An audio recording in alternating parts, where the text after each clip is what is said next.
You are listening to Radio Belvaspata, South Africa.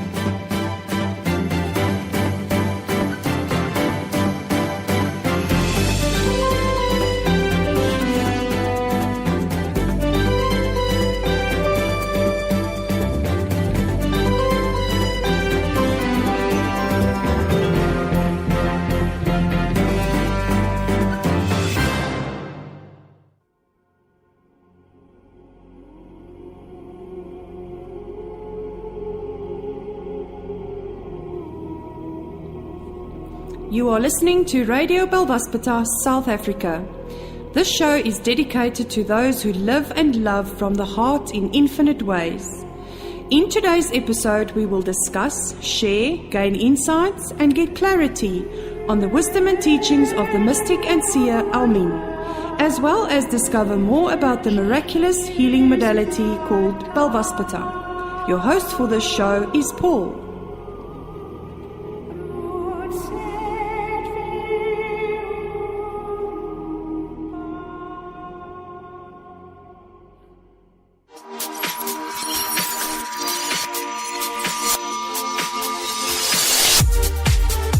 And a warm welcome from Radio Belvaspata, South Africa, broadcasting live east of Johannesburg.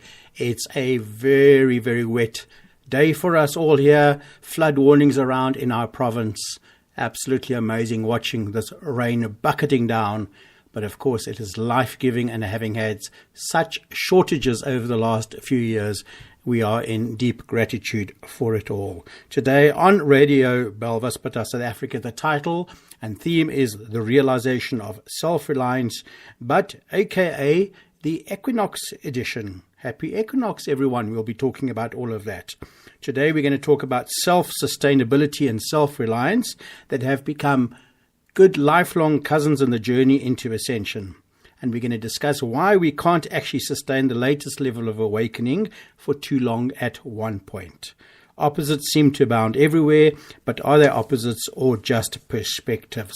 There's so much going on and so many people sharing so many different processes and experiences. People are absolutely exhausted. We're going to go some of those particular experiences and processes through this programming release that we're all going through. But I wanted to share with all of us tonight really about where we are at in this particular journey and just put things into a state of more clarity so that our old programming doesn't take over. Definitely a process where our inner and outer worlds are at oftentimes conflicted. We're all working towards this point of creating a process where we can be in this infinite expression. But we have to remember that ascension is both an internal and an external processes.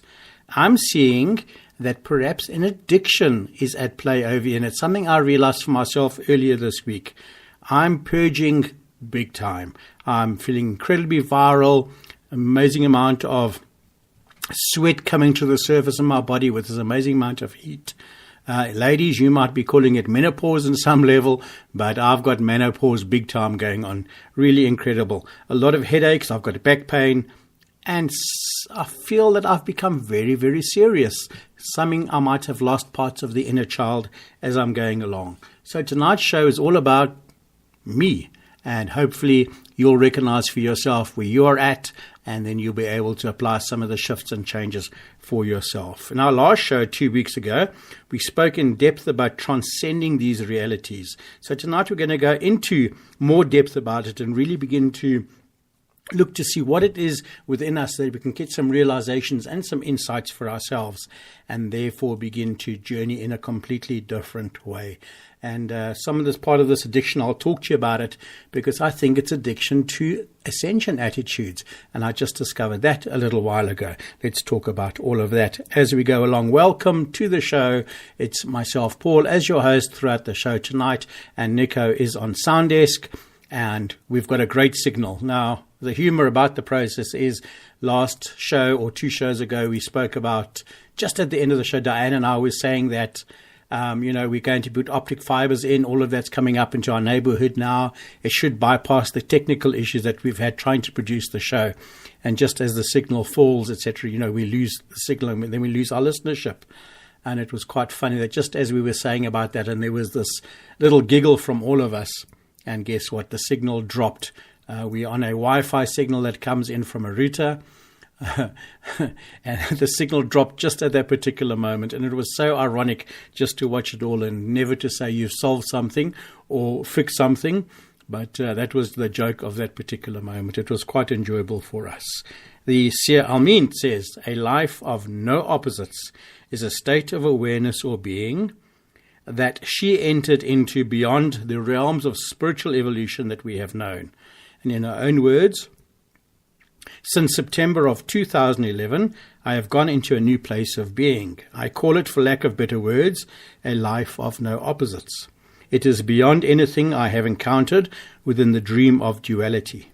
It is beyond God consciousness or enlightenment, beyond ascended mastery, and even beyond the stages that lie beyond the realms of ascended mastery. It is in truth beyond any games or developmental stage of the dream. A life of no opposites is outside of creation, in the infinite ocean that has no shores and it has no games. And that's the Seer Almin telling us about the state of being that she entered, and she's calling it a life of no opposites. So here's a case in point. Angela Lansbury is going to be singing Beauty and the Beast for us right now. It's a short clip that we've got, and this is to celebrate the 25th anniversary of Beauty and the Beast, and it's sung along with the Mormon Tabernacle Choir. This is going to get your inner child going and enjoying. When Howard Ashman and Alan Menken first sent me the demo tape of Alan singing the title song, Beauty and the Beast, I thought to myself, my goodness, can I ever do this beautiful lyric justice? But when Disney showed me the drawings for the snuggly, beaming little Mrs. Potts, I said to myself, I knew this kind of little Cockney lady when I was growing up in London. And from that memory is exactly where I found her voice. Tale as old as time, true as it can be. Barely even friends, then somebody bends unexpectedly. Just a little change, small to say the least, both a little scared, neither one prepared. Beauty and the Beast, ever just the same, ever a surprise, ever as before, ever just as sure as the sun will rise. Tale as old as time, tune as old as song, bittersweet and strange, finding you can change, learning you were wrong, certain as the sun rising in the east. Tale as old as time, song as old as rhyme, beauty and the beast. Tale as old as time, song as old as rhyme, beauty and the beast. Into the cupboard with you, Chip. It's past your bedtime. Good night, love.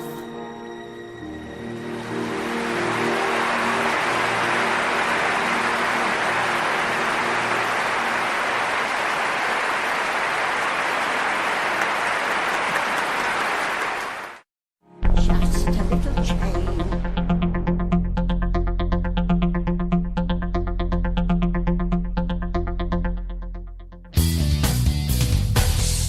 And welcome back to the studio at Radio Belvaspata, South Africa. There we were listening to Angela Lansbury as she sings Beauty and the Beast at the Lincoln Center in New York with the Mormon Tabernacle Choir. 91 years old, absolutely beautiful. And you could feel the purity and love just in every aspect of her voice there. And I think it's very important to look at this process, because one of the journeys and experiences I've been really working on is to find my voice through self-expression, but not expressing myself through the old programming of selves. And yes, it grips day and night. It really grabs hold at times where one wants to comment, when one wants to say something, when one wants to do all of this kind of just releasing of the old stuff and just making sure that you're understood. But literally, we have entered a completely new spiritual dimension of being, and some of those dynamics no longer work anyway. So as I said, happy equinox to everyone.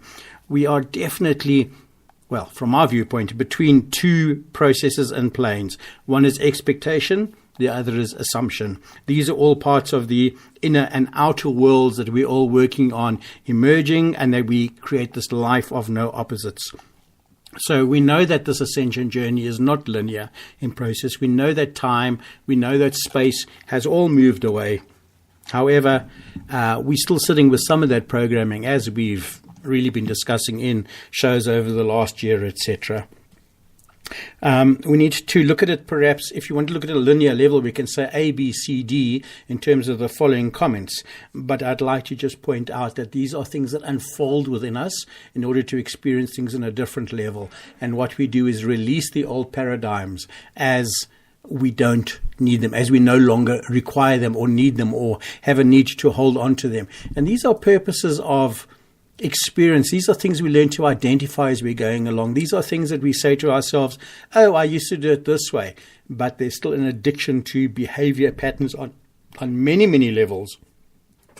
And it's really interesting for myself just watching all of that's going on. As I said earlier, that I'm experiencing these huge amounts of purging of sweat. There's a massive amount of heat pours up, and it's like you can't contain the heat any longer, and then it releases it, and the sense of relief after that for me is absolutely incredible. Very, very stressful at times, but it's definitely there. I know some of you through private conversations have been sharing much the same, and yes, we are all one in this particular process, but at the same time we are individually having to work through it for ourselves. So here, look at these particular aspects in A, B, C, D format, but just think about them as the rose petal or the flower unfolding as we move along. So A, in 2011, we went through this, a life of no opposites, as Almin entered it. So then we would have all begun to follow through with it. And then the second one, we begin to identify and look at our inner and outer worlds and dissolve the realms or the sponges or ways of being that we're holding those in separate aspect in separation consciousness. And then the third one, C, is something that I've begun to realize, the aspect of learning how to be self-sustaining and self-reliant. And that's the title of the show, is the realization of self-reliance tonight, is that have we as human beings realized that we have to be fully self-supportive and self-reliant, and finding ways to do that. And then, of course, D, the incredible unfoldment that comes through the other three processes, is just the infinite life, the expression of infinite life as we move through it. And I think we have come a massive amount of ways. And again, if we just look at Almin Diary, we look at some of the comments from our family around the world on Facebook and other social media, and I'm just putting it all together and saying, wow, everyone, this is just really incredible what is going on there.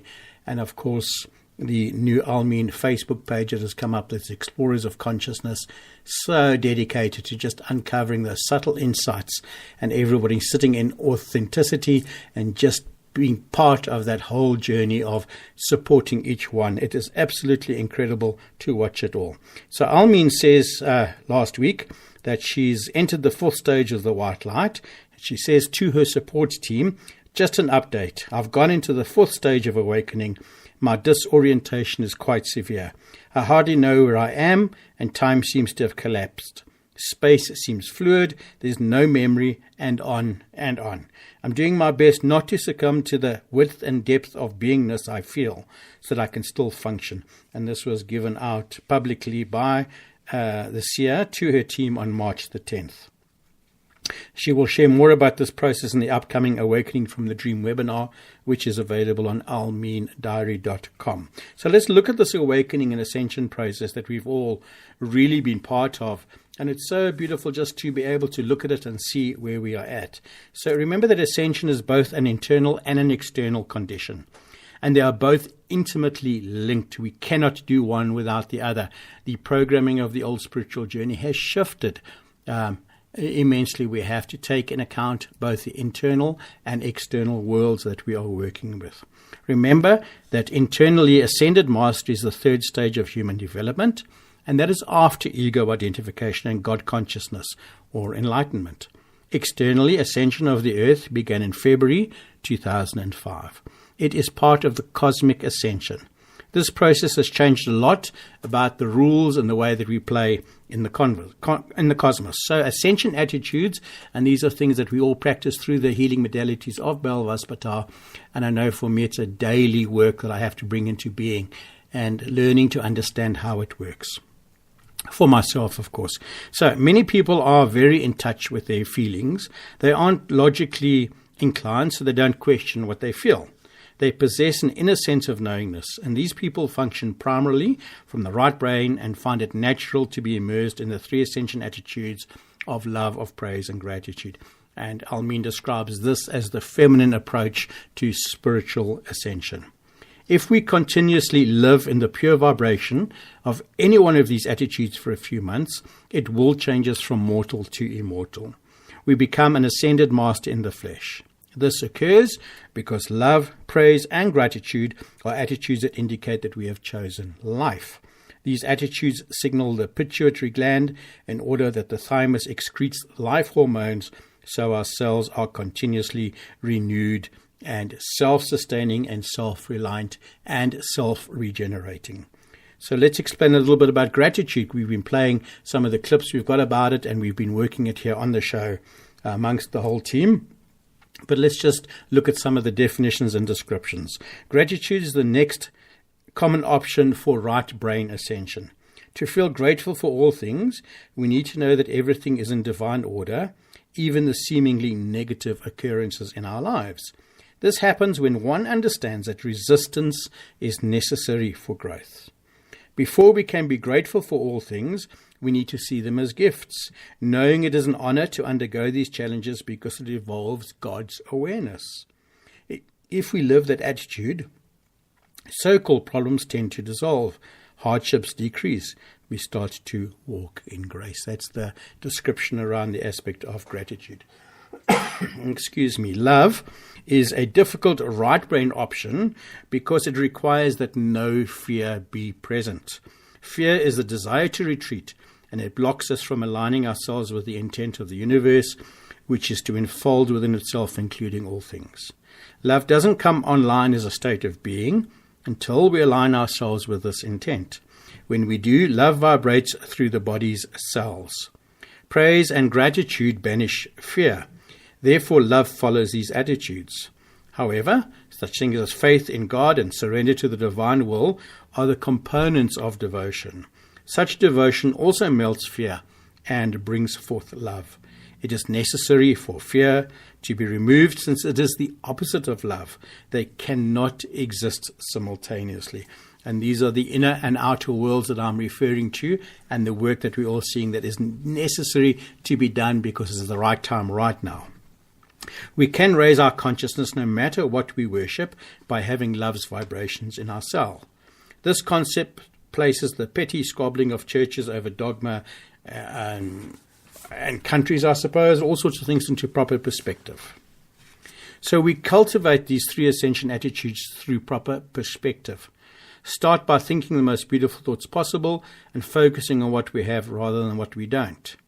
Even if we can find only one thing to be grateful for and focus on it, our perception then expands into that experience. Soon we'll be able to see further and go beyond just surface appearances. In this way, devotion enhances perception. So think about the devotion to that process for yourself. Praise, as a right brain options, signifies that the majority of people will be able to ascend through praise. This is accomplished by living in complete devotion and by surrendering to the stillness within. Praise is seeing only the perfection. That's quite a journey, isn't it? One outward expression of this is devout singing to God, for example. Another approach may be to use prayer. Praise raises our eyes above the storm. It has no regard for fear or external circumstances. Praise has everything to do with awareness. If we start to become aware, we will find reasons to praise the Creator even when we experience a rough day, such as if the pot is boiled over on the stove, the kids are screaming, husband, wife's coming home late, etc., etc. Bills are late, all of these pressures that sit within us. Just stop and take a deep breath and return to the present moment and realize that we are a spiritual being having a human experience. For some of us, of course, it's spring and blossoms are in full bloom. And for us here in the southern hemisphere, it's now turning from autumn. Winter will arrive. And as we said, we are pretty cold and wet at this moment in time. But let us praise what we have there, because we don't need a shortage of water. We just need to focus on the positive things so awareness can feed our appreciation. When we live in constant praise, light shines through the skin. We no longer walk in darkness, for a soft glow literally lights our steps. This inner radiance becomes visible to others, and it can be very disconcerting to those that we associate with. Some people use praise like a drug. They may go into worship for several days and sing to the glory of God. It is a high that they may be using to escape reality. If that is the case, it has become a dysfunctional addiction. Continual praise is only healthy when the individual is balanced and incorporates into the order of his daily life. So each of the three ascension attitudes represents a color. For example, love is blue, praise is yellow, gratitude is red. And when these colors are combined, it creates white light, entering into the white light. These, for example, are like the white garments of the saints spoken of in the scriptures. It's the white light emanating from their skin. So what we have to look at here is the aspects of praise like a drug. And somewhere deep inside, we have to be careful that we don't look for praise from people, that we don't look for that particular aspect of support where people are, saying that they love what you're doing and they have gratitude for you and things like that. We have to understand the dynamic and power behind becoming and the realization of self-reliance, of self-sustenance and self-regeneration. Does not need anything or anyone else.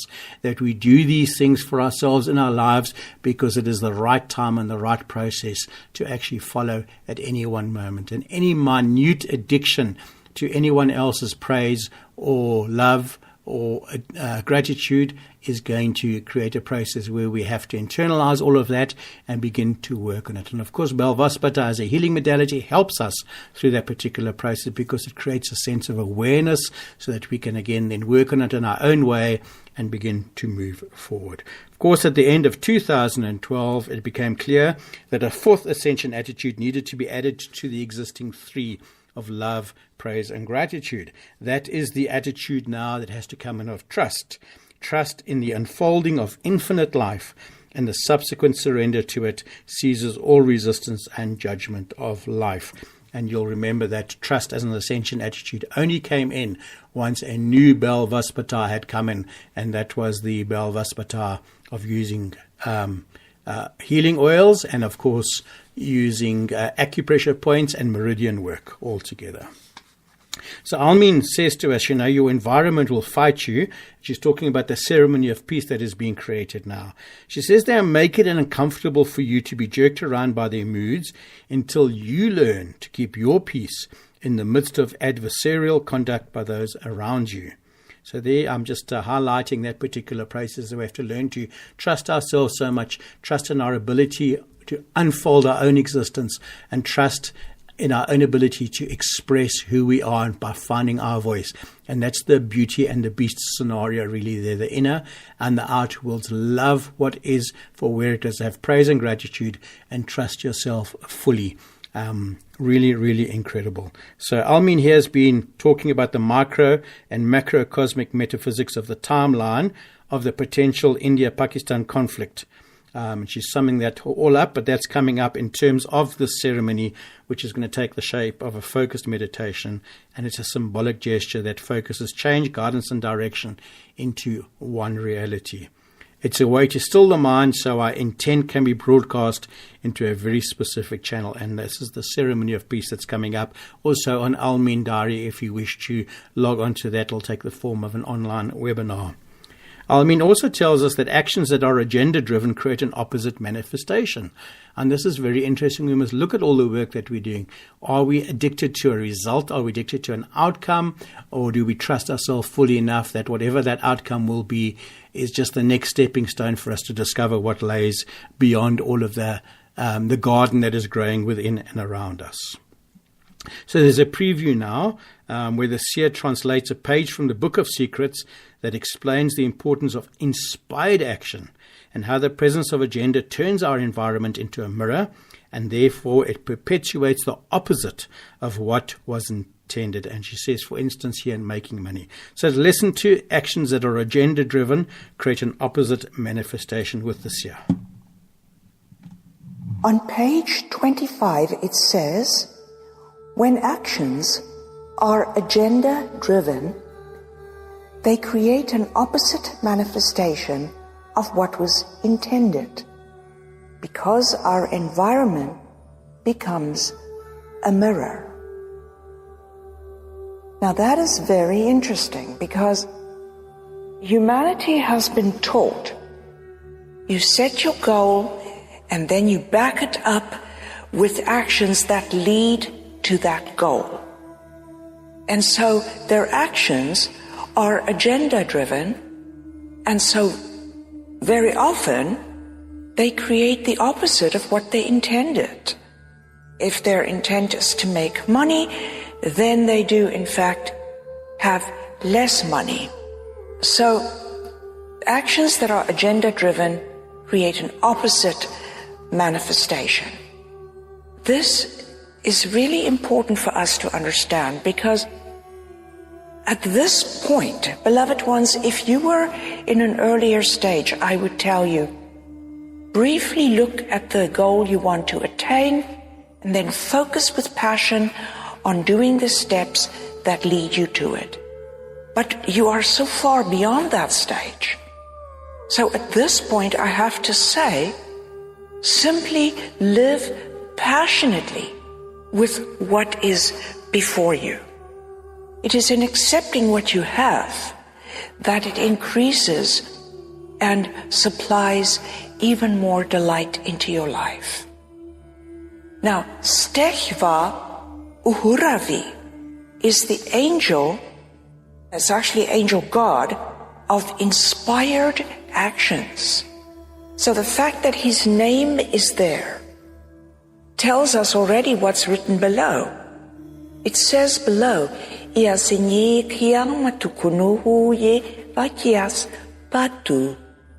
says, inspiration begets flourishing.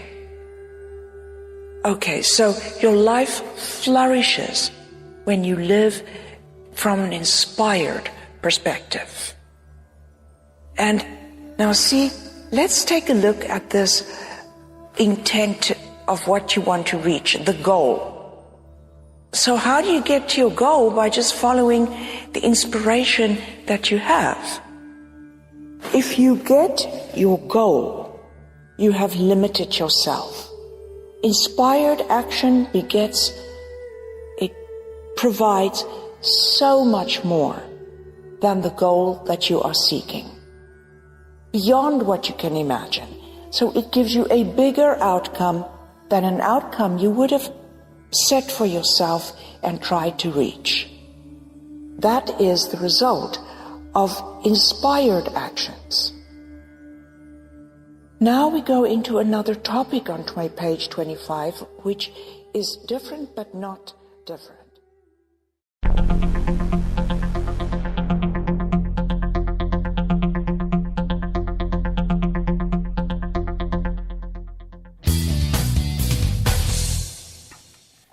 And there the Seer Al-Min was talking about actions that are agenda-driven and how they create an opposite manifestation. She says that inspired action begets more than the goal we are seeking. Isn't that absolutely incredible?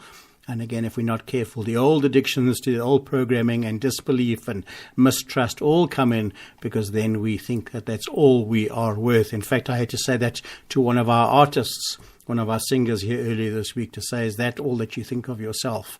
Of course, in a very nice way, but just to remind her that she's far bigger than what's the situation she was putting herself into.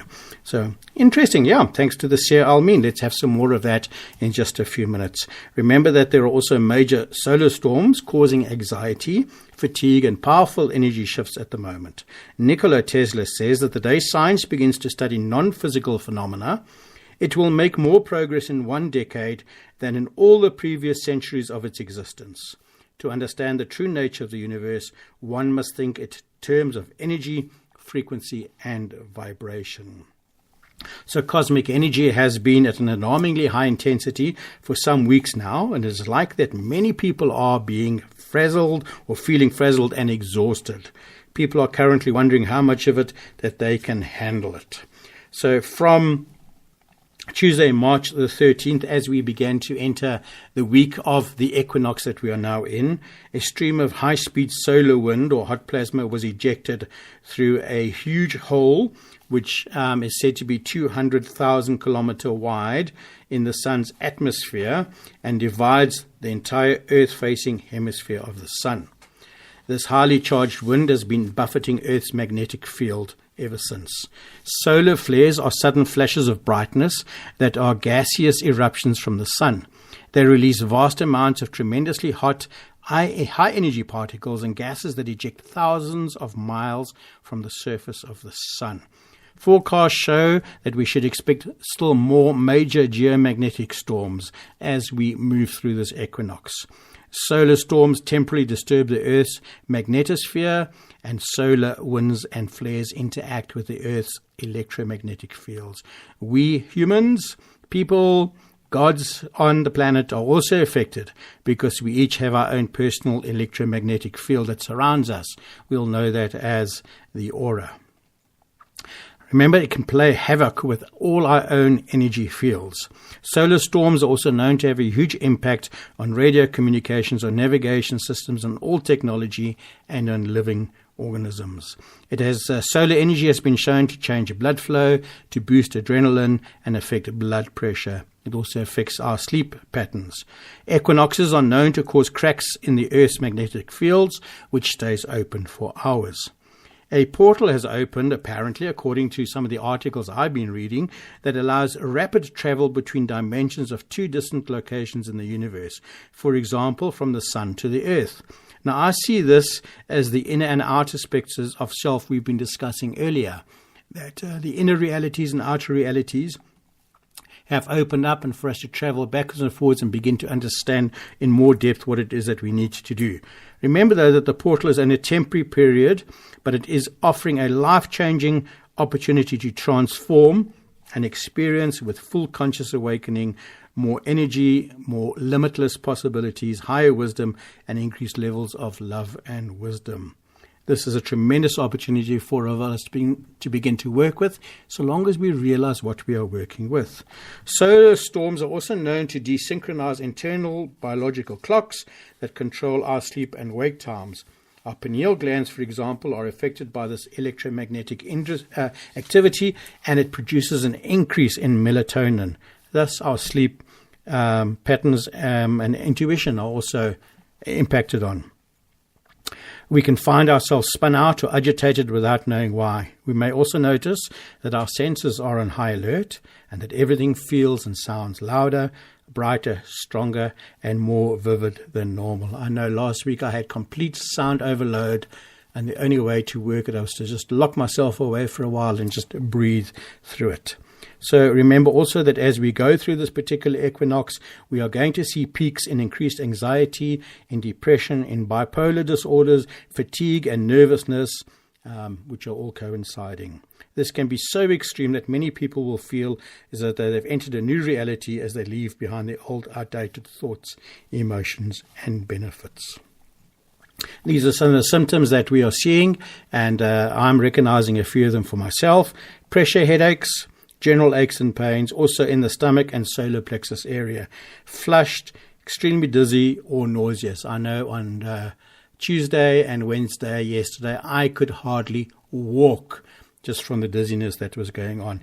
We're having difficulty in focusing, experiencing confusion, and having a foggy mind. Feelings of intense hunger or thirst, extreme fatigue, exhaustion, lack of energy, insomnia, and greatly disturbed sleep patterns. Out of the blue bouts of irritability, frustration, sadness, nervousness, anger, worry, fear, grief, and overwhelm. Interesting, isn't it? We would be having premonitions, very intense dreams or nightmares. Physiological symptoms may come up, such as flu-like symptoms, ear ringing, or aches and pains. I'm ticking each one as we go along here. Frequent anxiety, stress, or feeling panicky without clear reason. Temporary loss of memories, forgetting things, misplacing items. Of course, we'll see and feel energies such as orbs, sparks, other energies from different realms as we all connect with them, and the body will start to increase in heat. An appreciation of all life that is sacred. Very interesting for me. A lot of need to spend time alone in introspection and just working with ourselves. So we should be drinking plenty of filtered water, taking saltwater baths, meditate a bit, breathe a bit, avoid caffeine, alcohol, spend time in nature. You know what you have to do for yourself. So I think it's also at a point where we need to learn to trust ourselves to a level where we can literally just do what we need to do for ourselves and know that the bigger picture then comes up as we're going along. So I think that the inner and outer inner space or worlds that we are working on uniting are battling to do so, simply because of addiction to the old, to the ego, and a massive purging is now happening.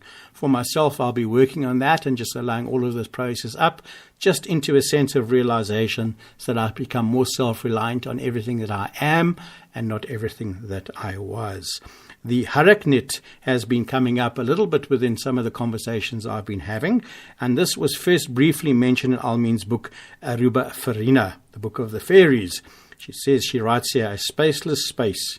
Behind the life force center it is placed. The center of creation it is, producing the building blocks of life. When as a gate it opens, obsolete building blocks could reach humankind. No more shall this its function be. From source resources shall come, but not those that are obsolete. That which enlivens and self-sovereignty establishes, which cannot be depleted, for in realness it exists, shall fill the forms with endless supply. Illuminated grandeur beneath the surface lies. And again, you can get the Haraknit. If you don't have it, you can get it on YouTube if you like. And there are many forms of it as an audio meditation just to work within the Haraknit. Very, very beautiful bit of work. So here from the vaults, Almin's going to share some practice and techniques that will enhance our understanding. In this particular audio, Almin discusses the different deep concepts that are lived by the Toltec tradition. It's a great audio that will allow us to understand the dynamics between the inner and outer world and how to find our way through both as a spiritual warrior. I want to very briefly recap the 9 concepts of awareness of the spiritual Toltec warriors. Okay. Number 1 is they believe that the universe is basically the emanations of the ego. Now, I've explained to you that the eagle is this huge central sun with the spiraling white light and dark light arms that encompasses all of creation in this waveform universe. And usually if you understand one universe, you understand the others. It's just, different emanations, but the same principle. If you understand the universe, you understand yourself. And that there are, gazillions of light beams coming out of the central source of energy that they called the ego, and they call this the emanations of the ego. And the emanations of the ego is what would determine what stage play we're in. I have spoken before about how we are traversing a beam of light that comes from the central sun of our universe, and that the Buddha came in halfway through. It's 5,200 years wide. And that at the end of it, we tend to go into gross material values. We're in the end of it now. but it is a specific way of being. This is different than the fibers, but yet it is also an emanation of the ego. The different types of light. And there are engineers in our universe that specifically work with getting populations on track to be in sync with the experiences that the beams of light that they go through are presenting them. That's why these avatars or masters have been coming in here trying to get us back on track. Because our DNA had been tampered with and we fell out of sync with the specific 5,200-year-old wide beam that we're going through. But concept number one is that all life emanates from the unknowable ego. Concept number two is that fibers of light is sent from the center of it, and reality is determined by which fibers we are in. That's concept of awareness number two. Concept of awareness number three is that we too have, just like the central sun of the universe, because it is truly so that if you understand yourself, you understand the universe. Some of the most mystical teachings that I will be teaching pertains very much to this point, so please bear it in mind. But we too have billions of little clusters of fibers that come from the central sun of our universe, which is our life force center, which is right behind the belly button. And remember how we said that time flows in a flat figure 8, the clockwise loop before you and the counterclockwise loop behind you, and where it crosses is right behind the belly button. So where it crosses is the now. And so if you're living in the now, then you're living in your place of power, because that's where it crosses, is in your life force center. And so the flat figure 8 was called the Zavuya by the ancients. So from your central sun, these light fibers emanate outwards, and they form what is called the man's luminous cocoon. 1 arm length upwards above the head. Well, actually, it's if you extend your arm all the way up. Yeah, that's how high, that's where it goes to. The horizontal axis is your arms extended outward. That is how big your luminous cocoon is. On the surface, now, it can sometimes move slightly inwards of this cocoon, more or less between the scapula of your back, the shoulder blades, tiny bit to the right usually, is the tennis ball size ball of white light. So that is the fourth issue, that we have this awareness point, and that this awareness point or assemblage point lights up a certain cluster of fibers. When we're babies, it kind of moves around a bit, but through social conditioning and repetition, it settles so that we look at life the same as everybody else. So all of us see the podium, all of us see the blackboard, all of us see yellow when we look at my outfit, unless we're colorblind, okay? But we're all seeing the same things. Differences in tastes are accounted for by the fact that it isn't exactly on the same place, but it is more or less on the same fibers. The number one goal is to achieve fluidity of that assemblage point. You see that awareness occurs when this assemblage point lights up specific fibers. Do you guys get this? When it lights up different fibers, we have a different assemblage point. The final concept of awareness that is taught by the Toltecs is that it is our pathway and our sacred duty to get to a place where we can access all experiences available to man. Because we are to integrate all of these things within ourselves. The 7 bands of man. Again, you will find the same issue, the same situation corresponding with universal consciousness. And how this is done, just to again say, it's done by stilling the internal dialogue. Stilling the internal dialogue is a result of the utilizing of these tools that we have been discussing. Now, I'm going to tell you something I find completely fascinating. What really is recapitulation? Well, recapitulation is the cleaning up of pollution of the fibers in the luminous cocoon, or the regeneration of ones that have weakened. Let me give you an experience and an example, and I'm going to have to think of one now. Well, I remember when I was 8. See, my father used to say that if Almeen tells you something, he would put his head on a chopping block because her honesty was that secure. Okay? He would put his head on a chopping block if I told him that this was in the garden or this had been done because of the honesty issue. And the first time I remember lying to my parents was when I was 14.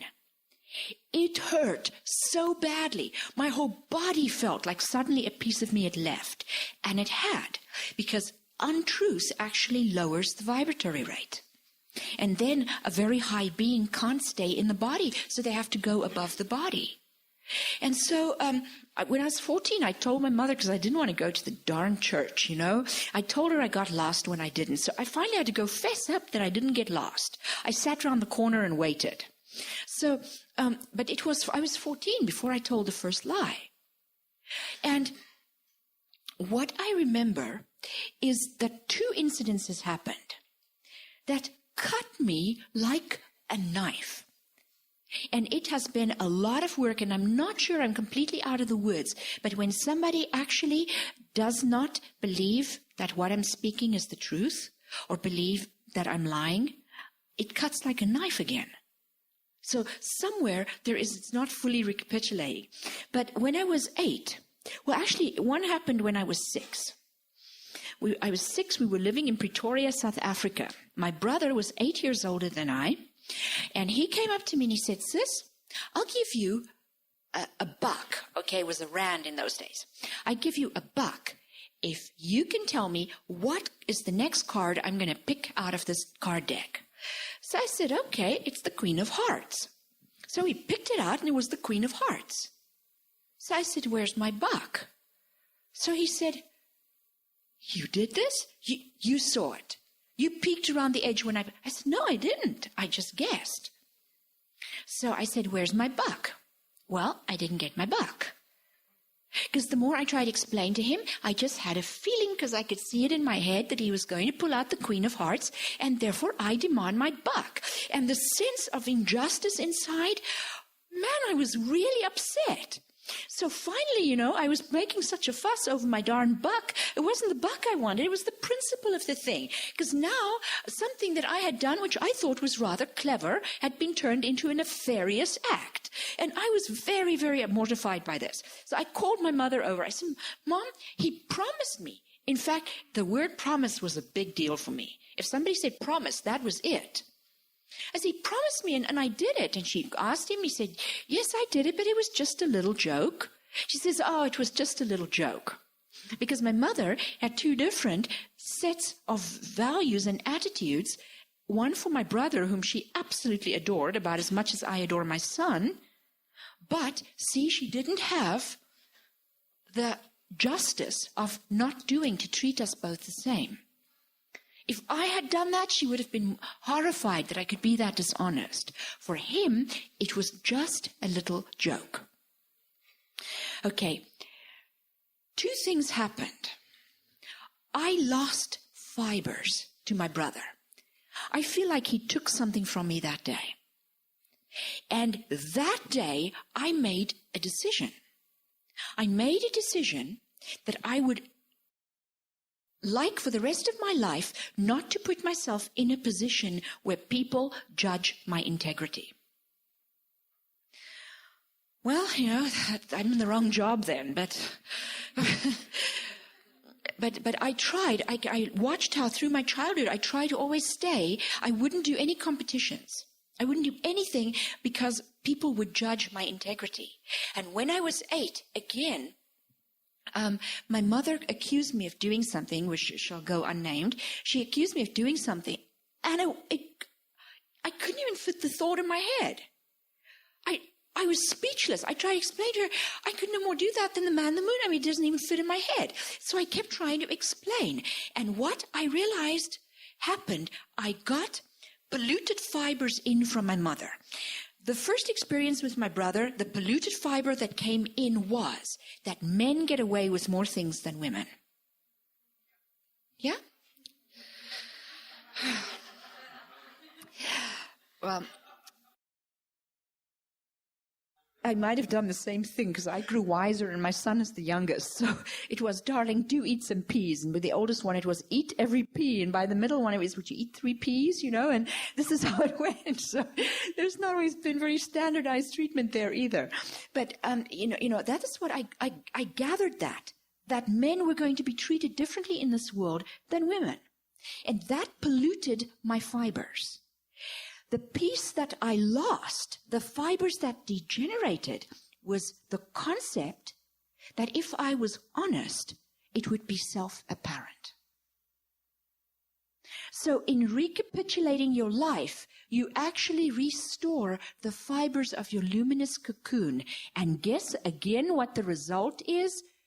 Power, strength, clarity of vision, because you're no longer seeing by the pollution of other people's concepts that have been placed in your fibers. I realized, actually, I might have told you folks this, but I realized even last September that I still had that problem. My son and I had a verbal bantering on left brain versus right brain, because right now he's working at the White House as we speak. Right now, he's preparing to, go after a Rhodes Scholarship and things, and he's very much in his left brain. And, but he points out that he adores music, and he plays Vivaldi and all these operas and things, and he absolutely loves poetry, so that's right brain. But still, you see, it's not in the stillness of right brain. It's in the artistic, but it is not in the intuitive. It is still part of that internal dialogue to allow analysis of art to go on. It's different than the experience of it. So in the evening, I had to give a little lecture. So I was giving a lecture to the group of people that I took to Peru, and I was speaking about this, and afterwards he was really angry with me. He said, Mom, I don't like being lectured to. Oh my gosh, it cut me to the quick. It felt like the time my mother accused me of something. How could she have such a low opinion to think such a thing would fit in my head? How could he have such a low opinion? I had just gained some insights on our conversation. I shared them during the lecture. I assumed that in the spirit of back and forth thing like we do, he would come back with some answers afterwards, which would give me food for thought. And then I'd come back a day later and say, yeah, but what about this? That's the spirit I gave it in, because firstly, for me to lecture him would actually mean that I am trying to do the slavery of the mind, which is called social conditioning. All of this, the erasing of personal history, the recapitulation, the altering of our world view, which we need to talk about, has to do with overcoming social conditioning.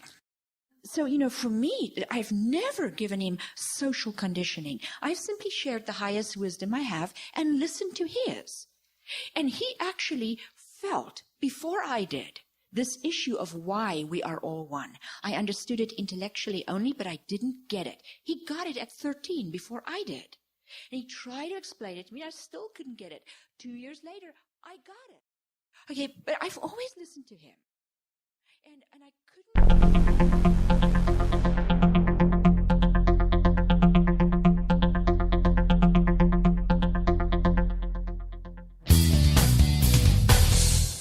And there the Seher Almin was talking about the concepts of awareness of the Toltec tradition and understanding the dynamics between the inner and outer world and how we could find our way in both worlds as a spiritual warrior walking on this path and journey of ascension. In Journey to the Heart of God, the book by the Seher Almin, she talks about self-reliance. She says that great gains in self-reliance have been made during the last years, in large part as the result of an escalating destructuring of family life. For every loss there is a gain, and in this instance both men and women have been plunged into single-parent units where they've had to play many roles and often find at the end of a weary day that the only nurturing afforded them will have to be self-nurturing. Furthermore, there is no one to fight their battles, and after bitter lessons, they may also be fortunate enough to stumble onto the great truth that has separated genius from mediocrity. That no one can advise us on a course of action, not even the angels themselves. They can only illuminate eternal truths as guiding lights upon our way. Our paths, unique only to us, lie on an uncharted course, and the compass is found in the higher wisdom whispered through the promptings of our hearts. Then suddenly one day a starkly revealed truth emerges, and we realize that our being is our sustenance. Such a realization is indeed the very foundation of self-reliance. It is only the beginning, however. For the edifice to be built upon it takes the painstaking effort of casting off the enslavement of social conditioning and laying the bricks of original thought moment by luminous moment. Original thought does not ask whether the world can understand it, for its origin is the heart of God, and to enter there, linear and superficial thought must be left at the gate. The world wallows in conformity, and society favours mediocrity over greatness. To ask for either its understanding or its approval is to sound the death knell to originality. The eagle who has seen the whole valley from the higher thermals above, attempting to mingle with the flock of birds on the ground, would find only rejection. For the pigeons know that in the presence of the eagle, their own lack of sight is made all the more apparent. Relinquishing either the need to please or the need to have others conform to our expectation creates a sovereignty and peace of mind. It would be as though, instead of walking around with an umbilical cord that we are trying to plug into another, we were to plug it back into ourselves. We would find ourselves then as our own source of strength and nurturing, self-supporting and self-referring for approval. To such a one, life may bring what it will, for nothing can rob or erode their greatest treasure. It's the peace of mind that inner sovereignty brings, and that's an excerpt from Journey to the Heart of God, Mystical Keys to Immortal Mastery. And for those who are not aware of it, that book is available on spiritualjourneys.com, which is the Sia Almin's one of her websites. Next week, we're going to be talking a little bit about the fluidity as being the pathway to freedom. And as we move into these particular processes and journey on, we hope that our radio show can help sustain some of that journey for you and just give you that guiding light for the work that you need to do amongst yourselves and within yourself along the way. So Malui posted up something so beautiful up on Facebook. She says, I love this beautiful poem. I'm in awe at how Almin's poetry shifts something deeply within me. It activates the magical perspective and the resonant qualities of my inner child. Magic is all around us and tells of new beginnings. And it's The Dewdrop by Almin. Excuse me, here we go. A crystal ball for a fairy child to watch the starry sky roll by. A liquid gem for an elfin boy to take delight in a treasured toy. In the verdant heart of a nasturtium leaf, tiny creatures come to see. A dewdrop glistening in the morning light. The butterfly too comes to see the sight. Sweet nectar for my children, the caterpillar exclaimed. I was here first, you came late. When I bathe, my spots will shine. Said the ladybug, it should be mine. A thing of beauty should be for delight, said a forest fay clad in light. Hushed in silence, all considered what they had heard. Only the elves ignored her words. In excitement they jumped up and down. The dewdrop rolled and fell to the ground. With a sigh by all, its loss was mourned. In soothing tones spoke the dawn. Glad tidings I bring for you to hear. It will come again, do not fear. When once more I deliver the sun, a dewdrop I'll bring for everyone. And that's our show for tonight. We're going to play out with just a short excerpt from the 384 Principles of Living in High Magic. It's just a short audio clip, 4 minutes, time for some meditation. And we'll be back next week as we talk about living fluidly in the pathway to freedom, of creating that process of removing yesterday's paradigm and allowing us to live in the power of this moment of infinite expression. To Nico and the sound desk, magnificent job. Thank you very much. To all our listeners, love, praise, gratitude, and trust. And we hope to see you next week. And please send comments to us on all our social media on this page. Please be aware that our website is currently down. We are redoing it in a completely new way. We'll see you next week, Thursday, 8 p.m. for South Africans, and of course the rest of the world is listening probably in podcast form, but welcome aboard and thank you very much. Here's 384 Principles of High Magic. We'll see you next week. Goodbye.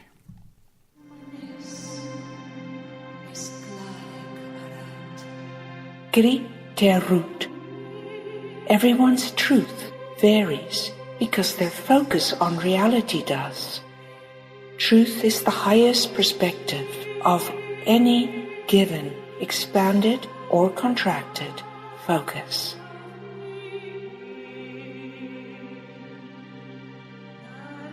Le terut. Life only reveals that which is real and magical to one with a poetic perspective. Others only see that which is not.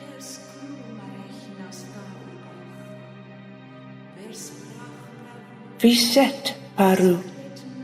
Refinement comes from appreciation of the contribution of the rich diversity of life and the recognition of the divine that formed them.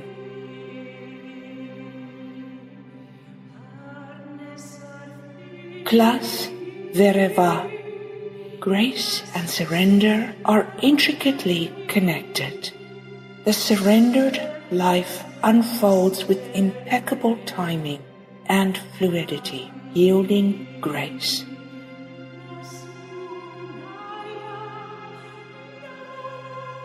Mananus. Life unfolds in a sporadic series of jerks when resisted, and in fluid, effortless grace when embraced. The choice is ours.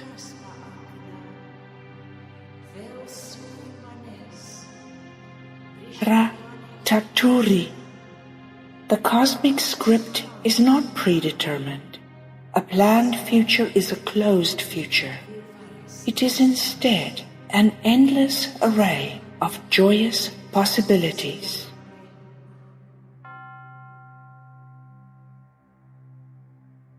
Elesclave. Self-empowerment is not the enforcing of our will on life, but rather the alignment with the might of unfolding existence.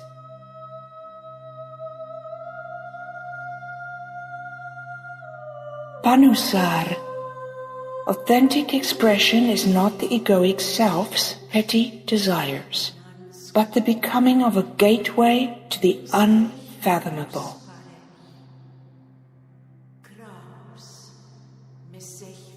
Alasur.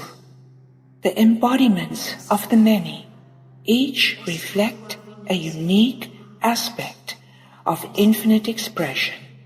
Each holds a window into the glory of the infinite, if we but take the time to see.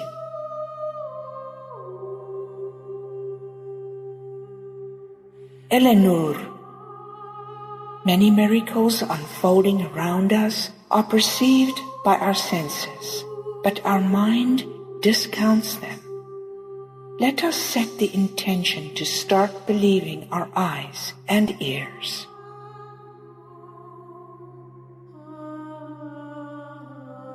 Skravarut. The true nature of existence is immaculate white light, born of high magic. Frequency and light are the building blocks of a man-made dream.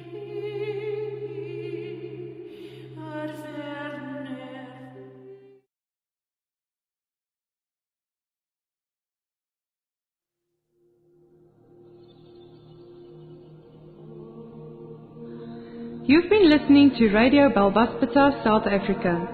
Thank you for listening and sharing in our discussion. Should you have any questions with regards to the healing modality of Balbaspata or have any healing needs, please send us an email to info@belvaspata.co.za or add comments to our page on Spreaker.com so we can work on providing a suitable response. We now close this episode with the eternal ascension qualities of love, praise, gratitude and trust, and look forward to sharing again with you next week. Goodbye.